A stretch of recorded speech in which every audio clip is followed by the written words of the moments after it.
O te whatalofa i le mai mofa whonga mai o lo tātu tunu. E leo toi pōmala i le tulanga e pe o na whaalawi lo i nai. E se tasi o halo po tama whanau o lo tātu tunu swafa ia Elijah Niko. Tulanga e pe o na yaila na ia fo i whaasea maana sau noanga e pe o na whaalawi lo i lunga upenga ta whailangi. I le tulanga e pe o na yaile pulenga. Ma le awale manu sa monta i taitoafitu. E pe o na anginga nei lunga o le ea. Na maule awa noi le aso na nafi, e fisiringi aila na fionga,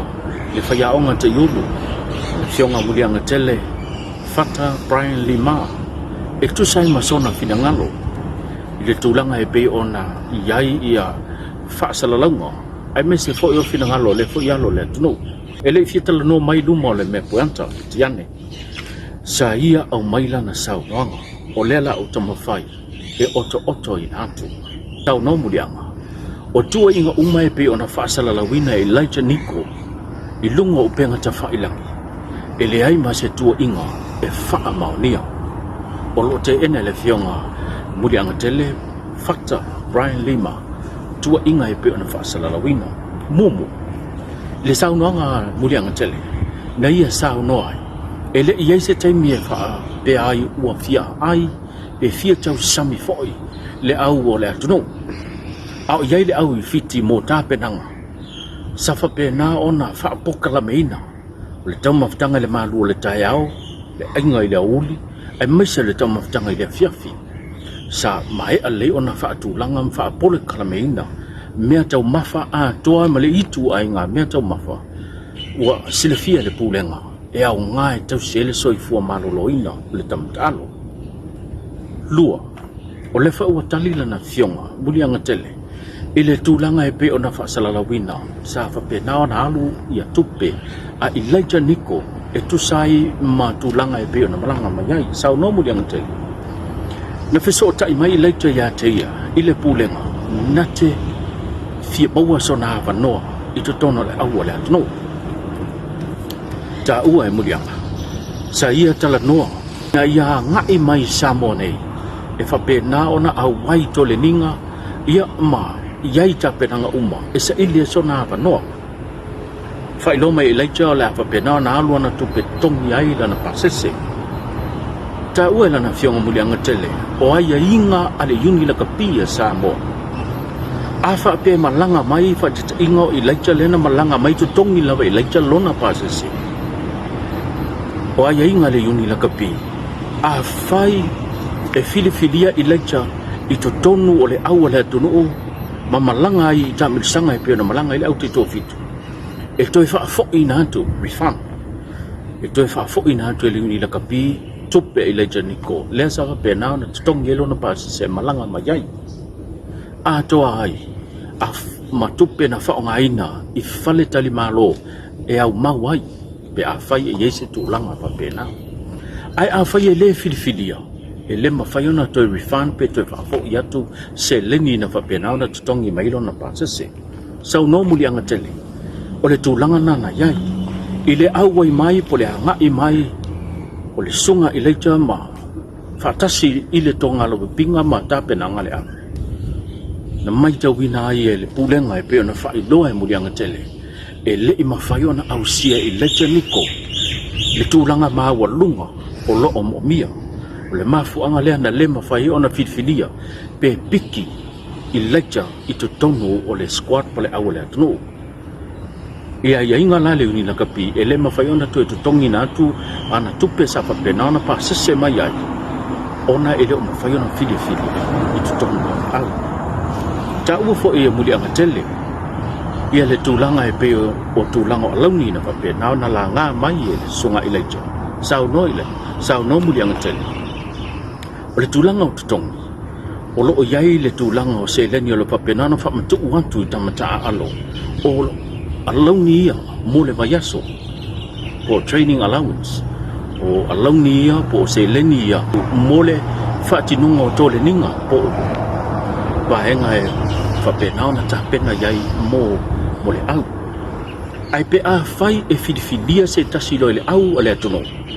Ona whapena leo ona lifi na ilunga le tupe whapena ona te tongi mau le tamta alo tu se le male afetala tu pe ni usila po le lunga to fo e le o se tu pe sa mo e fa pe na tu ina tu pe mau le tamta alo pe a fa ye fia sa no Brian o lo fa tinol tam ile tu ile fo fonga na le tem nei tama lo fa pe na malanga ile au o lo fa pe na mau lava la to training allowance I ba yaso taitas ba yaso mamawa a le temilo e masi ile au sa no fo ia Muliagatele inisio tulanga e le mafai o le Muliagatele Samoa e lo ia se tulanga ua fa pena ona fa professional lono winga e na o Muliagatele a tunu fa folo fa pena alo ai ila to nei o lo ia le tulanga ma wa lunga le sele ia e wina le filfilia ia ilaita pe ona ta ua Muliagatele ai sa no Mulianga sa fa pena ona tu ina atu le hava noa ya ilaita ma fa ona au wai I to tono le au le na fa pena ona masi ia tu ta longa le Pasifika na longo ina ilaita pe ona sa no ia Muliagatele pe tai le tali ilaita na tu ina mai e le ai o le la to foi I farani le me lo fa pena ona fa mautu ma ta alwai ta ua e Muliagatele o le vaenga I fia fa mafam fa manatu mo ilanto umala lo fa pena ona malanga mai atu no mamau po tamata alo lo fa pena ona ta alo le tulanga fa professor e le avea lo walala atu no mamau ma e ta alo ai I tulanga fa professor e te hanga I mai ai fa pe e tu inatu se special treatment mo ilanto le ai sa no manino ala na fionga Muliagatele le fa ya ona ta yuri e lenga tu tusa fa ta si pete ta alo ia tunu mamao ile tulanga fa professor e laina tutusa lava matato local players po ila tolo va pena ona yai tutono lo ta tunu lo ta aloi e lango ta sia umalava I fuanga matulanga e pe e le o komiti pa mama fa le sunga Muliagatele tulanga le petita alo ia tunu mamao e le mafaina o komiti lo sau mawalo wa noel au taitoafitu le ai le whakatalanga lea na whamanino I le saunoanga lana fionga Muliagatele o le si tūna tā ua na o iai le saunoanga Muliagatele o le tūlanga e pe ona iai le aua le tunuku le sai tutono Dubai o lo whapetwa ho I ona la ngā e le finagalo I leitja saunoa lia e Muliagatele o le malanga yo le au tutono Dubai e le iao fia ai e le o iao fia hai ia tangata nei I leitja ita ia nei o le ua tala no mai I leitja sona finagalo ai le iao fia ai le malanga I tupai whamanino e lana sunga e lana fionga Muliagatele ina ua afia le au le atunu I le koviti se vahenga le au le na malanga I tupai le na mafue ona whata oto e le fale tali malo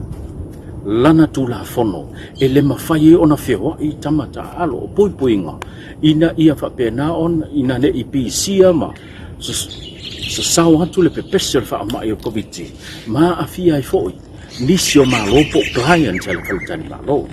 o lena mafuai ona kiliva mai lava le falutani malo tau mafutanga I le tae awa ulia fiafi I potu te itasi sa whaamautu ai le aua le atunu o le vahenga I fia whaamamafa mo le sila fia I leitja ma le malutelo le tātutu e te lese ngā luenga lo whapena ona whaatinoina I le teimine nei I le training squad ma I lanto lo whapena ona iai tono le pool of players leo lia ma iai le awa le atunu whamanino le saunoanga Muliagatele o lo whapena ona ave le teime le pūlenga e le ngata e o le tui nāto whautuanga matulanga e whailonga tuai ina ia whapena ona toi whaafusia le malosi ai mesia le tulanga I le poto to mai malanga wa ale whaatinonga le talonga e iei nisi u whapena na whaamnia ina ta ua ele a fionga ya Muliagatele I le whaatatanoanga e iei nisi sa whapena ona fofohan tulawa I nei e pe ona e ia a pelu maliko leo whapena ona iei tono forani mo konkorate ta ua Mulianga o lo whapena ona ta lia ia le havanoa e malanga I foi ne lani se tasi foi o kalapu o lo whapena ona lato tusi lima le temin lei mo melano na malanga I foi miracle se tasi leo swafa na whapena ona ta ua manisi sa whapena ona sa uno iei Mulianga o ila tau lava na fofoa lava inei na matua whamamafa le sau noanga Muliagatele e pe o nei itua inga i whaasanga le pulenga le au taitoafitu e le o iai se nau ta inga o le pulenga le au le tunu e tau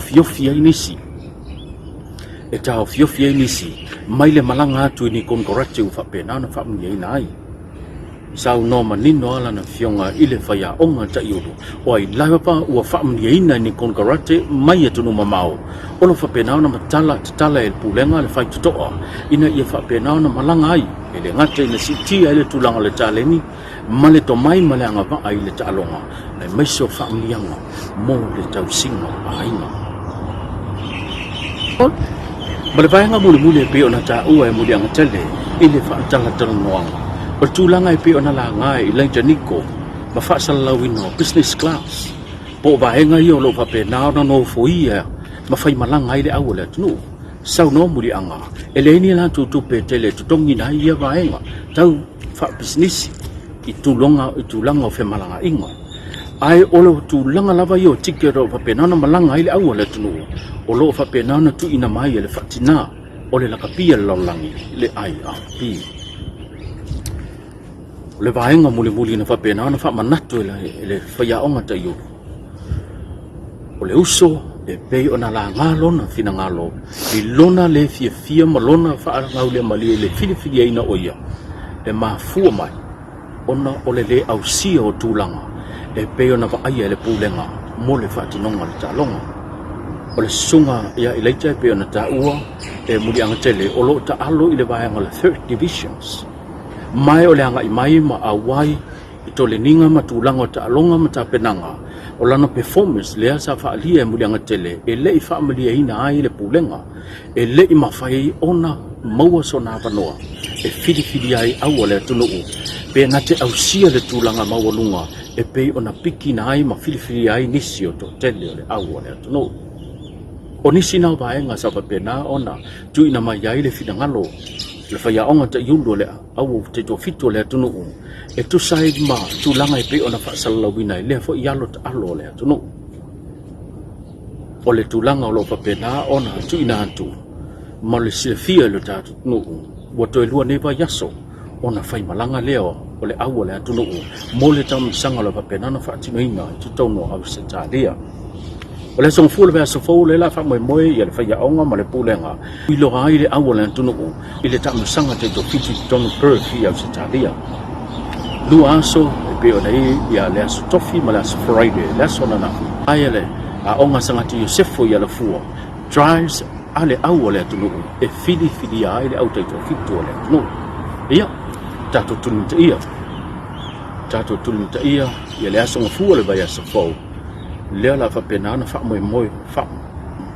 moe ia le pulenga e wha alau ilo ai le au le tunuu whai ma awe fua le tunuu i whalanga mai o la whapena na wha tanu inia i te tonu o stadia le si bua vai aso bua ia o se tūlanga na e pe o hele tatu update natu to telefoni ni solo la to fia mo se finagalo le pulenga e tu sai ma tūlanga e pe ona wha alau ilo fo ile alo le tunuu lau tau ona neo Ganasavea tato whelo i pea soifua